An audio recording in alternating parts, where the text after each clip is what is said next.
அனைவருக்கும் வணக்கம். Central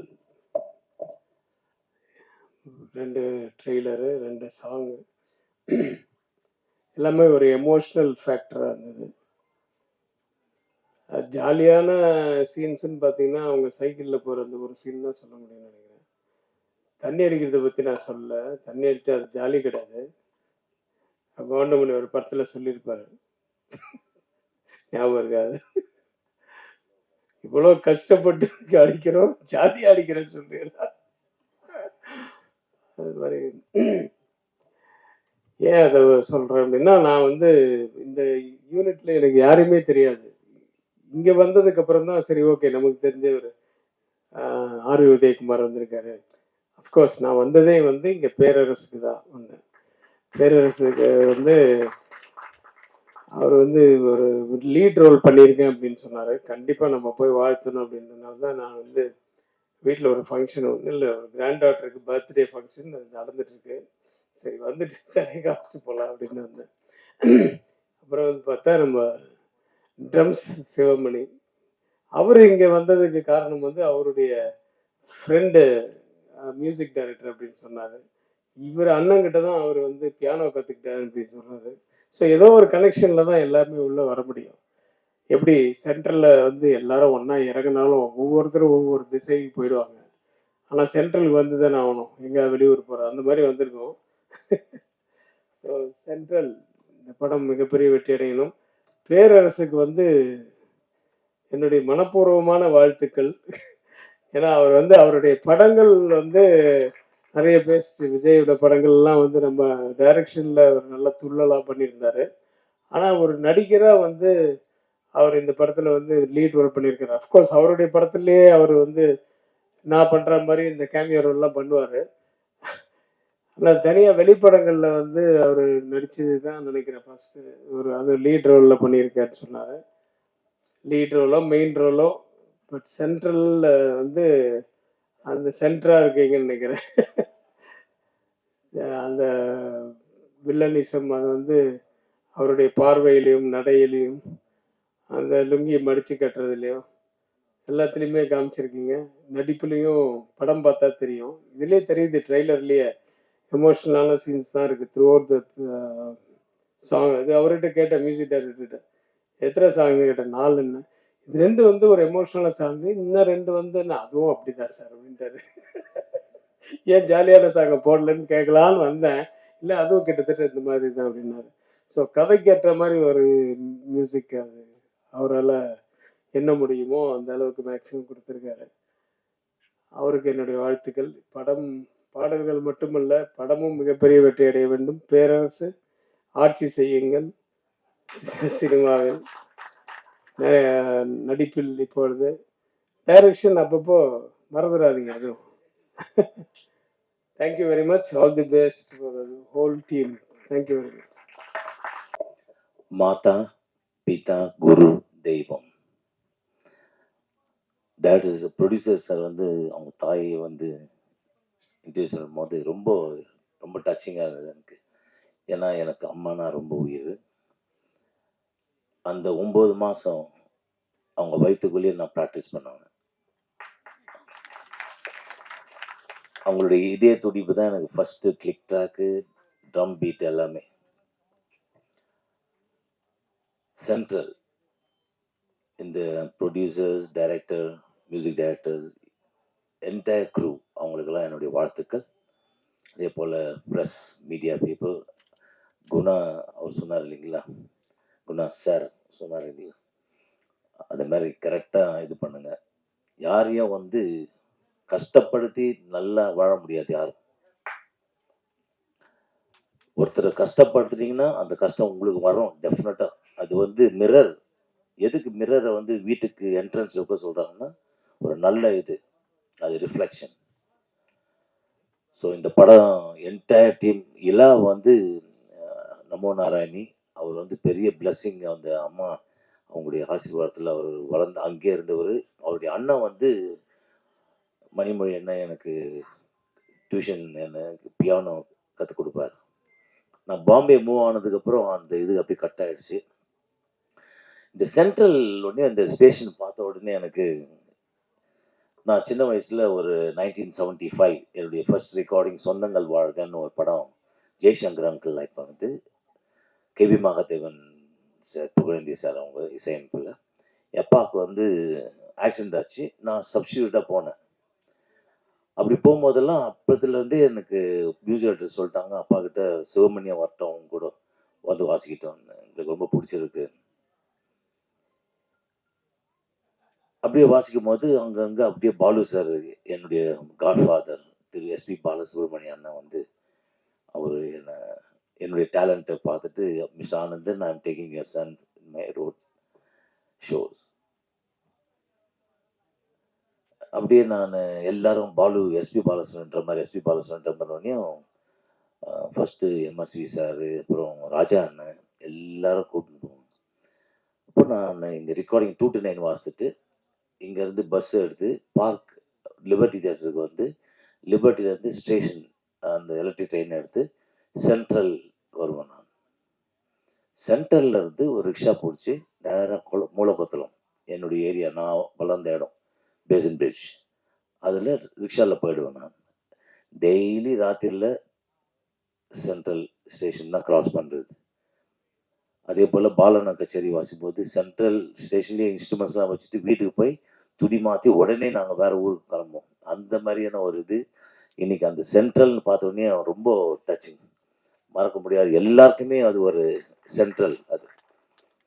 so இங்கே வந்திருக்கும் பெரியவர்கள் எல்லாருக்கும், அண்ணன் உதயகுமார் அண்ணன் எல்லாரும், இதே போல் சார் அண்ட் என்னுடைய வாழ்த்துக்கள். எல்லாம் you done a very good composition, very touching, and அந்த சாங்ஸ் எல்லாம் ரொம்ப நல்லா இருந்தது. God bless, all the best and நன்றி, வணக்கம். ஒன்லி இதுதான் தெரியும்.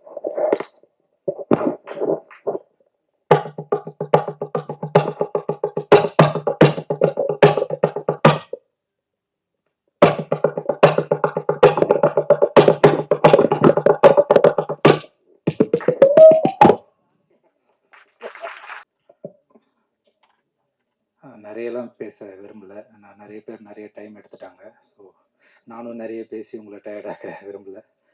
ஷார்ட்டாக முடிச்சுக்கிறேன். First of all thank you so much media.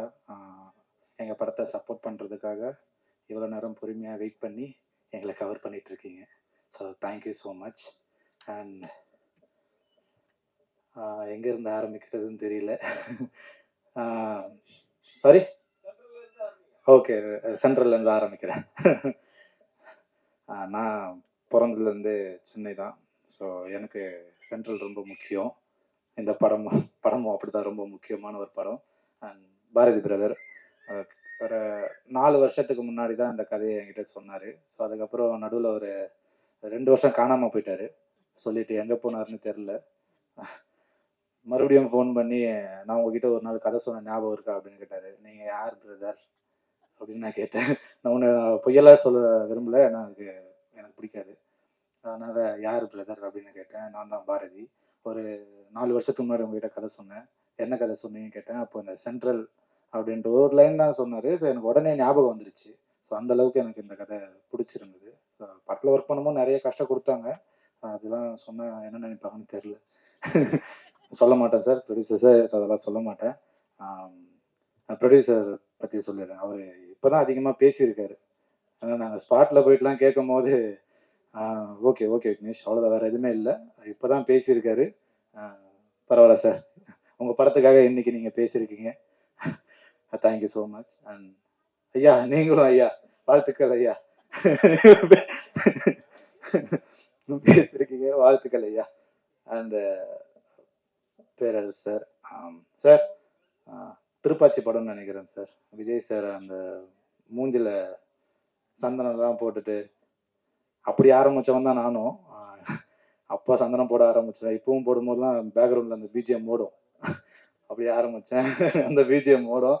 So அவர் கூட நான் நடிக்கிறேன் அப்படின்னும் போது எனக்கு ரொம்ப சந்தோஷமாக இருந்தது. சார் பாதியில் தான் அந்த ஃபர்ஸ்ட் ஷெடியூல் முடிச்சிட்டோம். சார் பாதியில் வரணும் அப்புறம் சொல்லவே மாட்டாருங்க எதுவுமே டேரக்டர், யார் உள்ள வர. இப்போ ட்ரெய்லர்லாம் நான் உங்களை மாரி பார்த்து தான் தெரிஞ்சுக்கிட்டேன். எனக்கு எதுவுமே காட்டலை, எதுவுமே பண்ணலை. அதுமாதிரி அவரோட ஸ்டேட்டஸ் பார்த்து தான் சார் தெரிஞ்சுக்கிட்டேன் உங்களை மீட் பண்ணது. ஆமாம் சார், எதுவுமே சொல்ல மாட்டேறாரு சார். கேட்டால் என்ன ஹீரோன்றாங்க, எனக்கே தெரிய மாட்டேங்குது. என்கிட்டயே சொல்லாமலே எல்லாமே பண்ணிடுறாங்க. எனிவே அதுவும் சர்ப்ரைஸாக தான் இருக்குது. ஓகே, சப்போர்ட் பண்ணுங்க. அண்டு ஒவ்வொருத்தராக சொல்ல டைம் ஆகிடும், அதனால் நான் ஷார்ட்டாகவே முடிச்சுக்கிறேன். படத்தில் நடித்த எல்லாருக்குமே நன்றி, படத்துக்கு சப்போர்ட் பண்ண போகிற எல்லாருக்குமே நன்றி. அண்ட் இன்னும் சப்போர்ட் கொடுங்க. மன நிறைவு. தேங்க்யூ. அனைவருக்கும் வணக்கம். நான் சீக்கிரமாக முடிச்சிடுறேன். ஏன்னா இது வந்து அவங்களுக்கான மேடை. பணம் முதலீடு பண்ணி உழைச்சிருக்காங்க, அவங்க மனசு விட்டு பேசுறதுக்கு வேண்டிய மேடை இது. அதனால் தயாரிப்பாளர்கள் அதிக நேரம் பேசிக்க நினைக்கலாம், தவிர பேசி ஆகணும். இது அவங்களுக்கான மேடை தான். அது அவங்களுக்கான விழா. அது அதை கொஞ்சம் பொறுமையாக கேட்க வேண்டியது நம்முடைய கடமை.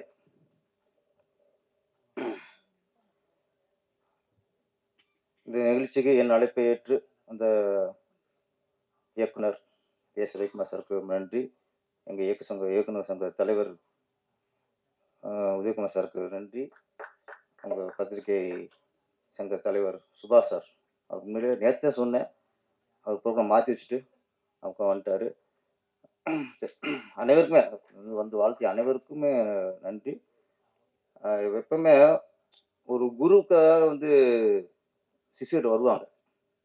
ஒரு குருக்கு நிகழ்ச்சி அப்படின்னா சிஷியர் வருவாங்க. ஆனால் சிஷியனுக்காக ஒரு நிகழ்ச்சியில் குரு வர்றாருன்னா அதுதான் அதிசயம், அதுதான் அபூர்வம். அது மாதிரி இலாவுக்காக சிவமணி சார் வந்தார். அது உண்மையில் அதெல்லாம் அவருக்கு பிஸியில் வந்து வாழ்த்துட்டு போகிறாருன்னா அது பெரிய மனசு. அவங்களும் நன்றி சொல்லி ஆகணும் முதல்ல. அப்போ நம்ம திரையுலகில் சினிமாவில் வாத்தியார்னாலே நமக்கு பிடிச்சது எம்ஜிஆர் தான். அது வாத்தியார்னு ஏன் பேர் வந்து புரட்சி தலைவர்னு பேர் வந்ததுக்கு 1000 காரணம் இருக்கலாம். வாத்தியார் வாத்தியார் அப்படின்னா ஏன் சொல்லுவோம்னா, அது படங்களை நல்ல விஷயத்தை சொல்லி தருவார். குடிக்காத, தம் அடிக்காத, யாருக்கு குடியும் கெடுக்காத, கஞ்சா வைக்காத, கத்தி வச்சு குத்தி குத்தி கொள்ளாத, வன்முறையெல்லாம் செய்யாத, இந்த விஷயம் நல்ல நல்ல விஷயங்கள். வில்லனை கூட கடைசியாக மன்னிக்க விடாத தவிர கொல்ல மாட்டார். இந்த நிறைய நல்ல விஷயங்கள் சொன்னதுனால தான் அவர் வாத்தியார் வாத்தியார் வாத்தியார்னோம். அந்த திரையுலகில் இங்கே புடிசராக 3 வாத்தியார் வந்திருக்காங்க. ரொம்ப நல்ல வாத்தியாருங்க அவங்க, ரொம்ப நல்ல வாத்தியாருங்க. எனக்கு ஃபஸ்ட்டு வாத்தியாருக்கு தெரியாது, தெரிஞ்சுதான் ஃபஸ்ட்டு ஒத்துக்க மாட்டேன். புடிசர் 3 புடிசர் ஓகே, ஒரு புடிசர் அதிக சம்பளம் வாங்கலாம், இந்த 3 புடிசர் நிறைய சம்பளம் வாங்க நினச்சேன். இவங்க 3 ஒன்றா சுருக்கி அது வேற விஷயம். ஸ்பாட்டில் நமக்கு ஸ்டார்ட் முடிஞ்சு உட்காந்துருப்பேன், அவங்க 3 பேரும் வருவாங்க. எனக்கு பிடிச்சத தெரியும், வாத்தியார தெரியும், டக்கு எந்திரிச்சுருவேன்.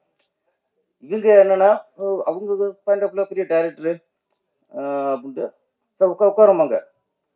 அவங்க என்ன டயர்டாக நினச்சி உட்காரம்பாங்க. நான் அவங்களை வாத்தியார் நினச்சி உட்கார முடியாமல் நின்றுட்டே இருப்பேன். நிறைய நேரங்களில் இவங்க வரும்போதெல்லாம் நான் கூட நின்றுட்டே இருப்பேன். உண்மையா இல்லையா? காரணம் வாத்தியார் நினச்சி பிடிச்ச நேரத்தை உட்காந்துருப்பேன், கால் போட்டிருப்பேன்.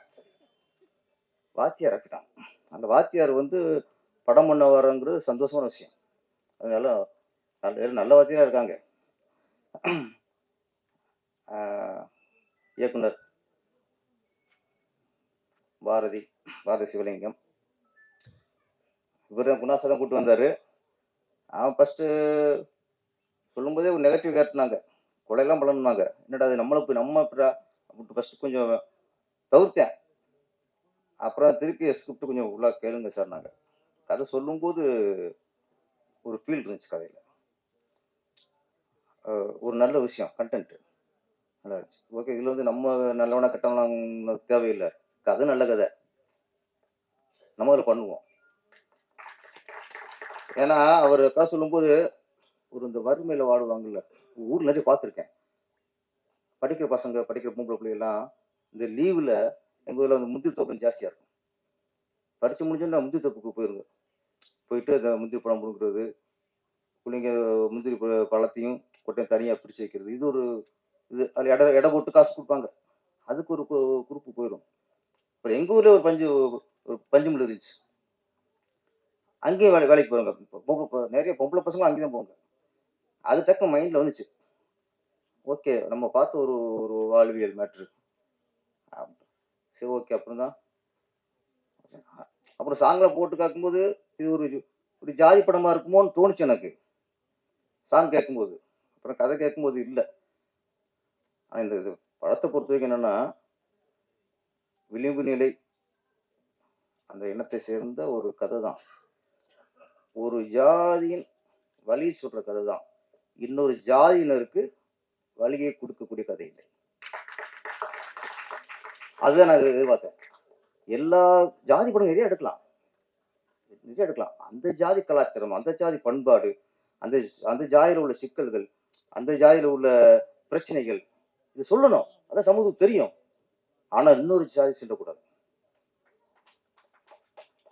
நம்ம ஜாதியோட வழி சொல்றதுனால இன்னொரு ஜாதிக்கு வழி கொடுக்கக்கூடாது. அது பெரிய கொடுமை.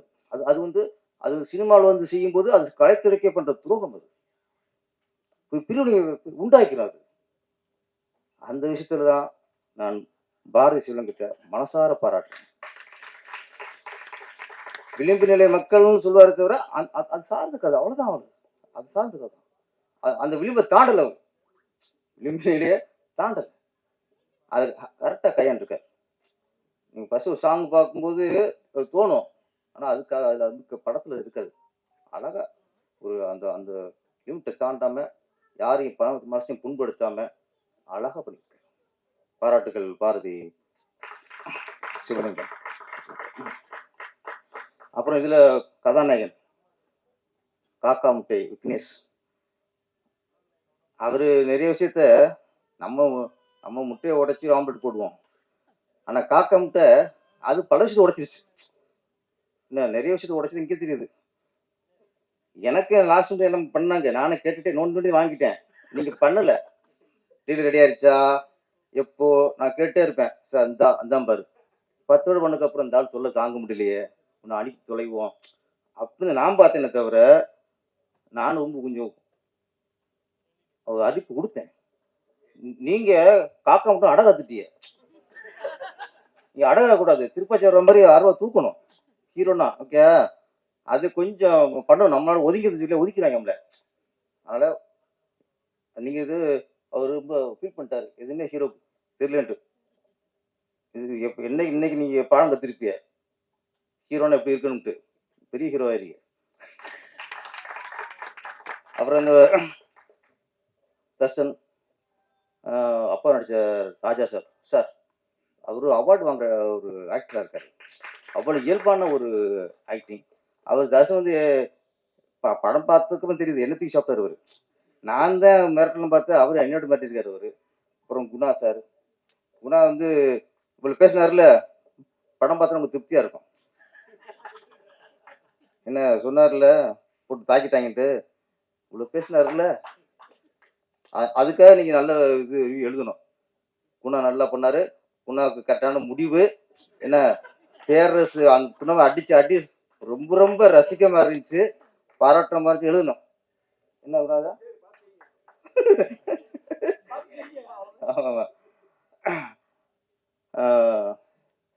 சென்ட்ரல் எல்லாம் அதை பற்றி சொல்லிட்டாங்க. டைம் ஆச்சுனால சீக்கிரம் கொஞ்சம் முடிச்சிருவோம். பத்திரிகையாளர்கள் ஒன்றே ஒன்று தான். பெரிய படங்கள் பெரிய மாஸ் ஹீரோவுக்கு சப்போர்ட் யாருன்னா அவங்க ரசிகர்கள். 200 கோடி 300 கோடி சம்பளம் வாங்குறாங்கல்ல, அவங்களுக்குலாம் சப்போர்ட் யாருன்னா அவங்க ரசிகர்கள். இந்த சின்ன படங்களுக்கு சப்போர்ட் யாருன்னா நீங்க தான். கோடி ரசிகர்கள் உள்ள நடிகரை விட உங்க சப்போர்ட் இருக்க படங்கள் மிகப்பெரிய வெற்றி அடையும். வேறு இந்த படத்துக்கும் சப்போர்ட் பண்ணுங்க. எனக்கு சில நடி சொல்லி ஆகணும். நான் நீங்கள் நடிச்சிட்டேன் இந்த படத்தில் சிறப்பு இருந்ததுன்னா ஓடி போயிடுவேன். நான் மேக்கப்போட உட்காந்துட்டு படம் பயங்கர டெரர் கேரக்டர், வில்லன் கேரக்டர், இதுவே எனக்கு தாங்குமான்னு எனக்கு ஒரு யோசனை. பேரரசன் என்ன ஒரு சாஃப்டா இருப்பாரு. உதயகுமார் சிறுமாரெல்லாம் நம்பிடாதீங்க. அங்கே வில்லன் அவர் தான். இயக்குனர் சங்கத்துல வந்து அந்த பாஸ் சொல்லுவாங்கல்ல, அந்த பழைய எம்ஜிஆர் படத்துல வந்து முகமூடி போட்டுப்பாரு, யார் யாரும் தெரியாது, கடைசியா தெரியும் அசோகன் தெரியும், கடைசியா நம்பியாரும் தெரியும். ஆனா நம்ம நினைச்சுக்கிட்டு இருப்போம் மனோகரா இருப்பாரோ, இவரை தேங்காய் சீனிவாசன் இருப்பார் நினைச்சுக்கிட்டு இருப்போம். கடைசி வேற ஆள் இருப்போம். அது மாதிரி அவர் சொல்றதுலாம் தேங்காய் சீனிவாசன் காட்டிக்கிருக்காரு. மெயின் பாஸ் அதுதான். என்ன, அதனால நான் ரொம்ப சாதுவேன். இங்கே கேட்டு பாருங்க, ஈசி மெம்பர்லாம் வந்திருக்காங்க இங்கே சாட்சி. ஆமால, ஆமாம் சாது. உட்காண்டேன். எனக்கு இப்படியா நம்மளை ஒத்துக்கேன். நான் வந்து ஒரு மேக்கப் மேன் வருவார், பார்த்தா மேக்கப் உமன். அவங்க என்ன இவங்க சார் அவங்க மேக்கப் போட போகிறாங்க. எனக்கு ஷாக்காக போச்சு. நம்மளே மென்மையாக இருக்கோம், இப்படி மாற்ற நினைக்கிறோம். லேடி வந்து இப்படி போட போகிறாங்க. நான் பார்த்தேன், எனக்கு கொஞ்சம் இதாகிடுச்சு. நம்ம அங்கே போய் இவங்க சொல்ல முடியாதுல்ல. பார்த்தேன், ஒன்றே சொன்னேன், வேறு ரிக்வெஸ்ட் பண்ணல, நம்பி உட்காந்துட்டேன். அம்மா நான் பேரரசும் தெரியக்கூடாது. என்ன சார் அப்படி சொல்றிய? டப்புன்னு வந்து பேர தெரியக்கூடாது. என்ன பண்ணிக்க முடியலாம், எப்போ கேஷ் இருக்கக்கூடாது என்ன அப்படின்னு உட்காந்துட்டேன். அவங்க சரி ஏதோ இந்த இவ்வளவு இதாக சொல்கிறாப்புலன்ட்டு அவங்க திறமையை காட்டிட்டாங்க. நம்மளை எப்படி கொடூரமாலாம் போட்டு பண்ணணும். அங்கிங்க வெள்ளையெல்லாம் தடவி இந்த பாருங்க பாவம். எனக்கு பார்த்தா பாவமாக இருக்கு. இவ்வளோ போட்டு விளவை கொடுப்படுத்திருக்காங்கட்டு போட்டு அந்த நான் இப்போ ஊதிய பண்ணல வெளில அதை அழிச்சிட்டாங்க. நான் இப்போ விதி இல்லாமல் இருக்க மாட்டேன். கருப்பு போட்டாங்க. ஓகே திருவாயிட்டாங்க இவ்வளோ இருக்கு போட்டு என்ன பண்ண கடைசி ஒரு குடு கிளாஸ்லாம் வந்து போட்டு இன்னும் எனக்கே டக்குன்னு கண்ணாடி பார்த்தாங்க. டக்குன்னு எனக்கு இடம் தெரியல. சக்ஸஸ். ஆமாம், காயல் இடத்துக்கு நன்றி. அப்புறமா கேமராமேன் வினோத் காந்தி. அடுத்து மேக்கப் போட்டாச்சு. அடுத்து கேமராமேன் அவர் கையில் இருக்குல்ல, நம்ம எப்படி காட்டுறதுன்ட்டு. அப்புறம் அவர் பார்த்தாரு, அவர் திறமை காட்டினாரு. ரஸ் பார்க்கும்போது தெரிஞ்சு வச்சு, ஓகே அவரும் இவனை பெருசாக காட்டக்கூடாது, வேற மாதிரி காட்டணும்னு அவரும் பல ஆங்கிள்லாம் வச்சு நம்மள கொஞ்சம் டெரர் உலகங்கள்லாம் வச்சு எடுத்து கையில் தூக்கி கட்டிட்டாரு. சரி நான் வந்தாச்சு, என்ன கையிலே தூக்கி கட்டினா சட்டையை தூக்கி போட்டான்னா சட்டை இல்லாம கூட நடிக்கலாம்னு வந்து இறங்கியாச்சு. எல்லாம் சப்போர்ட் எனக்கு, எடிட்ரு எல்லாருமே எனக்கு ஃபுல் சப்போர்ட்டு. பிடிச்சி 2 பேர் நடிச்சாங்க நினைக்கிறேன் கூட. நடிக்கும்போது பிடிச்சின்னு தெரியல. அவர் இன்ஸ்பெக்டர் சார். ஆமாம், அவரு டஃப் கொடுத்தாரு எனக்கு. டஃப் கொடுத்தாரு. நான் ரொம்ப கஷ்டம் நடிச்சுட்டு இருப்பேன். அவருக்கு அப்படி நிற்பாரு கேஷுவலாக. என்னடா அது நம்ம ஒரு கஷ்டப்பட்டு இருக்கோம், அவர் இடுப்பு கழிச்சு நிற்கிறாரே அப்படின்ட்டு. அப்புறம் எனக்கு சார் கொஞ்சம் இப்படி பண்ணுங்க சார்ண்ணே. இப்படி பண்ணக்கூடாது சார் நாப்பில். சரி ஓகே அப்படின்ட்டு. அப்போ நான் அவர் கேஸ் தந்தப்ப நான் மாற்றிக்கிட்டேன். என்ன ஓகே இவர் இவர் ரொம்ப கேஷில் இருக்காரு ஓகே அப்படின்ட்டு உங்களுக்கே நான் இடத்துல மாற்றிக்கிட்டேன். ஆமாம், தினேஷ் பார்க்க மாட்டேன். விக்னேஷ் அது எங்கேயுமே நான் ஹீரோவாக பார்க்கல. வர அந்த படத்து கேரக்டர் ரொம்ப எளிமையாக, என்ன எங்கேயோ சிலருக்குலாம் ஈகோ வந்துடும். என்னடா நம்ம ஃபுல்லாக பண்ண நடிச்சுக்கிட்டு இருக்கோம், திடீர்னு ஒருத்தன் வர்றான் பில்டப் பண்ணுறாங்க அப்படின்னு வரும்ல. எதுவுமே இல்லை. அவர் வேடிக்கை பார்த்துருக்காரு என்னதான் பண்ணுறாங்கன்ட்டு. நான் திருப்பி பார்ப்பேன், ஒரு உருவம் நிற்கேன். பார்த்தா நம்மனா ஹீரோ ரூமில் இருப்பார், ஏசி ரூமில் இருப்பார் நினைப்போம்ல. என்னதான் பண்ணுறாங்கன்னு அவர் பார்த்துட்டே இருந்தார். காக்கா முட்டை சீக்கிரம் தங்க முட்டை ஆகணும். என்ன காக்கா முட்டை விக்னேஷ் சீக்கிரம் தங்க முட்டை இதாகணும். கதாநாயகி கண்டு காட்ட விட அது வேறு விஷயம். சரி இங்கேயாவது பார்த்துருவோம் பார்த்தேன். உதயகுமாருக்கு பயந்து அதே மாதிரி கட் பண்ணிட்டாங்க. என்ன அவர் ஃபோன் நம்பர் கேட்பாரு, அவர் ஃபோன் நம்பர் கொடுக்கும். அது நான் பேச விட்டு அங்கேயே ஜூம் போவாங்க. அவங்க இங்கே பேசிக்கிறேன் அவர் தான், அதை விட்டுறாங்க. அங்கே பிளான் பண்ணி அவங்க மந்திராவும் அவரும் என்ன பேசிக்கிறாங்க. அங்கேயே போயிடுச்சு. மற்ற நல்ல வேலை ஃபீல் தப்பிச்சு. என்னதானே இல்லை நாளைக்கு ரோல் பண்ணுறது, நாளைக்கு மேட்ரு கிடச்சிருக்கோம், நாளைக்கு ஃபங்க்ஷனில் வரும், அடுத்து ஒன்று வந்துடும், அவ்வளோ. அதனால ஹீரோயின் அங்கேயும் காட்டல இங்கேயும் காட்டல. ஆனால் கேமராவும் நல்லா கட்டியிருக்கேன். ரொம்ப ஹோம்லியா அழகா. ரொம்ப நாளைக்கு நல்ல ஒரு சோபா மாதிரி, ஒரு பழைய சோபா இருக்காங்களே அந்த மாதிரி ஒரு பேஸ். இந்த படம் சென்ட்ரல் மிகப்பெரிய வெற்றி அடைந்து பாரதி மகாகவி பாரதி மாதிரி நான் நாடெல்லாம் பேச போகிற அளவுக்கு இயக்குனராக வரணும். ப்ரொடியூசர் வாத்தியார்லாம் அடுத்து வந்து செம்மத்தியை சம்பாதிச்சு இன்னும் கேசரி ஆயிரணும். அது எல்லாம் நடித்த டெக்னீஷியன்கள் எல்லாரும் அடுத்த படத்தில் எங்கள் உதயகுமார் சாரை நடிக்க வச்சிருக்க, இல்லைன்னா சங்கத்தில் பெரிய பிரச்சனை வந்துடும். நன்றி, வணக்கம். பத்திரிகையாளர்களுக்கு நன்றி. மேடையில் அமர்ந்துள்ள திரை ஜாம்பவான்கள் அனைவருக்கும் நன்றி. பத்திரிகையாளர்கள் இவ்வளோ நேரம் பொறுமையாக காத்துட்டு இருக்கிறது தெரியுது. நானும் ஒரு மீடியாக்காரன் தான். எனக்கு எப்போ போயிட்டு கார்டை எடிட்டர் டேபிளில் வைப்போம்னு சொல்லிட்டு காத்துட்டு இருக்கிறது எனக்கு தெரியுது. நானும் சேனல் தான் ஒர்க் பண்ணிட்டு இருக்கேன். ஸோ அங்கேருந்து இங்கே வந்திருக்கேன். அதனால் அவங்களோட வழி எனக்கு நல்லா தெரியுது. ஸோ எங்களுக்காக கொஞ்சம் வெயிட் பண்ணுங்கள். மீடியாலேருந்து ஒருத்தன் படம் பண்ண வந்திருக்கேன், எனக்காக கொஞ்சம் வெயிட் பண்ணுங்கள். நேற்று நைட்டு கூட ஒரு மீடியா சார்ந்த நபர் வேற ஒரு சேனலில் ஒர்க் பண்ணுறவர், நானும் இப்போ ஒர்க் பண்ணிட்டு தான் இருக்கேன், ரிசைன் பண்ணல. அவர் சொல்றாரு, இப்போ நீங்கள் படம் பண்ணிடும் போது எங்களுக்கும் ஒரு கான்ஃபிடன்ட் வந்துருச்சு, சீக்கிரம் நாங்களும் ஒரு படம் பண்ணுவோம்னு சொல்லிட்டு அவருக்கு ஒரு பெரிய கான்ஃபிடன்ட் வந்திருக்கு. அவரும் ஒரு பத்திரிகையாளர் தான், ஒரு சேனலில் ஒர்க் பண்ணிட்டு இருக்காரு. ஃபர்ஸ்ட்டு சென்ட்ரல், நான் வேற ஒரு கதையை தூக்கிட்டு அலைஞ்சிட்டு இருந்தேன், ஆப்ரகாம் லிங்கன்னு சொல்லிட்டு அட்டகத்தி தினேஷுக்கு ஓகே பண்ணி வச்சுட்டு ஏறாத ப்ரொடக்ஷன் கம்பெனியில் எல்லா கம்பெனியும் ஏறி இறங்கியாச்சு. அவருக்கு என்ன பிஸ்னஸ் இருக்குது, இவருக்கு என்ன பிஸ்னஸ் இருக்குது, நிறைய போயிட்டு இருந்துச்சு. ஒரு விரக்தியில் உட்காந்துட்டு இருக்கும்போது திடீர்னு சென்ட்ரல் கதையை வந்து நம்ம ப்ரொடியூசர் தமிழ் சிவலிங்கம் ஐயாட்ட சொன்னேன். சரிங்க, இதை நம்ம பண்ணலாம் அப்படின்னு சொல்லிட்டு குமரகுரு சார்ட்ட அறிமுகப்படுத்தினாரு. அவங்கள்ட்ட அதை சொன்னாங்க. கிட்டத்தட்ட ஒரு 6 மாதம் கதை எழுதி கரெக்ஷன் சொல்லி அவங்களோட கரெக்ஷன் சொன்னாங்க. ஒரு வழியாக கதையை முடிச்சு ஆஃபீஸ் போட்டு கொடுத்து நல்லபடியாக ஆரம்பித்து வச்சாங்க. நல்லபடியாக போணுச்சு. ஹீரோவுக்கு நிறைய ஆடிஷன் பண்ண வேற வேற ஆப்ஷன் போணுச்சு. கடைசியில் காக்கா முட்டை விக்னேஷ் வந்து அதில் உட்காந்தாரு. ரொம்ப ஒரு படத்தில் வந்து ரொம்ப அழகாக பண்ணியிருக்காரு. எளிமையான ஒரு மனிதர். எங்கள் படத்துக்கு ரொம்ப சப்போர்ட் பண்ணியிருக்காரு. நடிப்பை பற்றி சொல்லணும்னா அவர் காக்கா முட்டையிலேயே வந்து மணிகண்டன் சார் வந்து நல்லா வேலை வாங்கியிருப்பார். நடிப்பை பற்றி குறை சொல்லவே முடியாது. அவ்வளோ கரெக்டாக மீட்ரு கரெக்டாக ஒரு காட்சிகளுக்கும் மீட்ரு கரெக்டாக மெயின்டைன் பண்ணி அழகாக நடிச்சிருக்காரு. அவருக்கு வாழ்த்துக்கள் ஃபர்ஸ்ட் இந்த படத்துக்கு.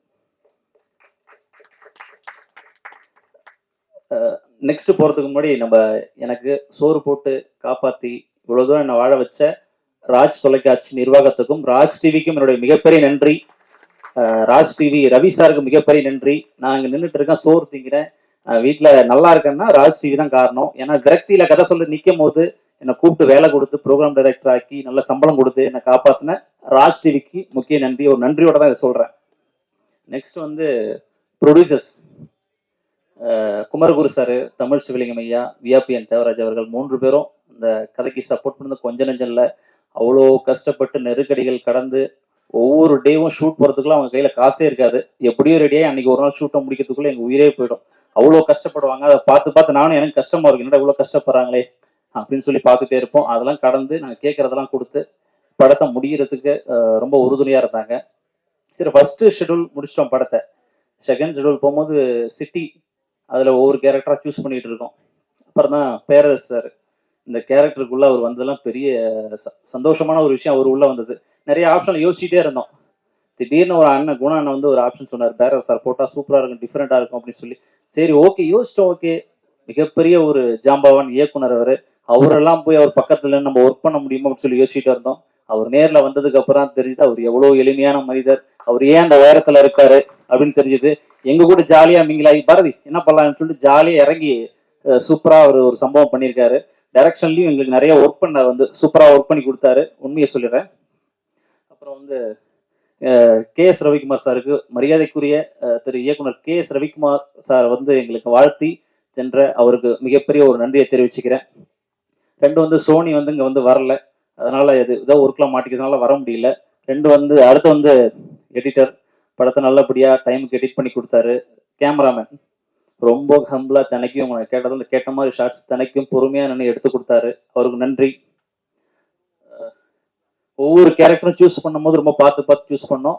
இந்த ஹீரோ கதாபாத்திரத்துக்கு அப்பா கேரக்டர் நாங்கள் நிறைய நோன் பேஸாக தேடிட்டு இருந்தோம். அதுக்கப்புறம் வேண்டாம், கொஞ்சம் புதுமுகமாக 1-2 படம் பண்ண ஆர்டிஸ்டாக செலக்ட் பண்ணும்போது யோசிக்கும் போது ராஜா பார்த்தோம், மேதகு படத்தில் பார்த்தோம், அவரை தூக்கி போடலாம் கரெக்டாக இருக்குன்னு சொல்லி யோசிச்சு அவரும் அவரோட கதாபாத்திரத்தை நல்லா பண்ணியிருக்காரு. RV உதயகுமார் சார் வந்து வாழ்த்துனதுக்கு மிகப்பெரிய நன்றி. எங்களுக்காகலாம் வரல, சாரோட பேரரசு சாரோட அன்புக்காக அவங்களோட இதுக்காக தான் வந்திருக்காங்க. எங்களுக்கெல்லாம் யாருமே வரல, ஒரே ஆள் பேரரசு சாருக்காக மட்டும்தான் எல்லாரும் வந்தாங்க.